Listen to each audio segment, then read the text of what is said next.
Hi అండి. గోంగూర పచ్చడి. Fresh గోంగూర తీసుకొని శుభ్రంగా మనము వాష్ చేసుకొని ఒక పేపర్ మీద మనం ఆరబెట్టేసిన తర్వాత ఇలాగ మనం రైస్లో కూడా మనం కలిపేసుకోవచ్చు. ఈ గోంగూర పచ్చడిని ఎలా ప్రిపేర్ చేయాలో చూసేద్దాం రండి. ఇప్పుడు ఒక స్పూను ధనియాలు తీసుకోవాలి, ఒక హాఫ్ స్పూను మెంతులు తీసుకోవాలి, ఒక 8 ఎండుమిరపకాయలు తీసుకోవాలి, ఒక స్పూన్ జీలకర్ర తీసుకొని దోరగా వేపుకొని శుభ్రంగా పౌడర్ చేసుకొని పక్కన పెట్టేసుకోండి. ఇప్పుడు కొంచెం ఆయిల్ ఎక్కువ వేసుకొని మనం ముందు గోంగూరనంతా వాష్ చేసుకుని గోంగూరనంతా ఇలాగా ఆయిల్లోనే వేపుకోవాలి.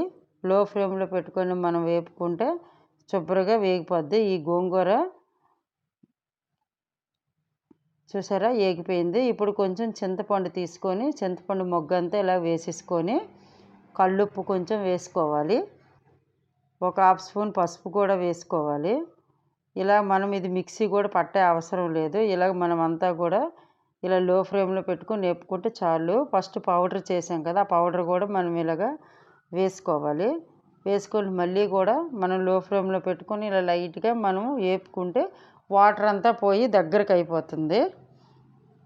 ఇప్పుడు చూసారా వాటర్ అంతా పోయింది, దగ్గరకు అయిపోయింది. ఇప్పుడు మనం పోపు పెట్టుకోవాలి. ఆయిల్ కొంచెం ఎక్కువ వేసుకొని కొంచెం పోపులు వేసుకోవాలి. ఒక 15-20 వెల్లుల్లి రెమ్మలు శుభ్రంగా ఇలాగ ఒలుచుకోవాలి. ఒక 3 ఎండుమిరపకాయలు, కొంచెం కరివేపాకు, మనం పులుపు వేసాం కదా దానికోసం కొంచెం చిటికెడు బెల్లం కూడా, ఇంగ పౌడరు, పులుపుకి ఎక్కువ ఇంగ వేసుకుంటే బాగుంటుంది. ఇదంతా పోపు వేగిన తర్వాత ఈ పచ్చడి అంతా కూడా ఇందులో వేసేయాలి. వేసి మళ్ళీ లో ఫ్లేమ్లోని మనం ఇలా పెట్టుకుంటూ లైట్గా ఇలాగ మొత్తం కలిపేసుకోవాలి. ఇది చాలా చాలా టేస్ట్గా ఉందండి. ఇది మీరు చూసి ట్రై చేయండి. ఇది 1 వీక్ వరకు మనకు ఉంటుంది. ఇలా గాజు బౌల్లోని మీరు ఇలా 1 వీక్ వరకు మీరు స్టోర్ చేసుకుని ఉంచుకోవచ్చు. ఇప్పుడు మనము ఇది చూసారా ఇందులోని రైస్ కూడా మనం కలిపేసుకుంటే చూసారా ఈ రైస్ కలుపుకోవడం చాలా బాగుంది.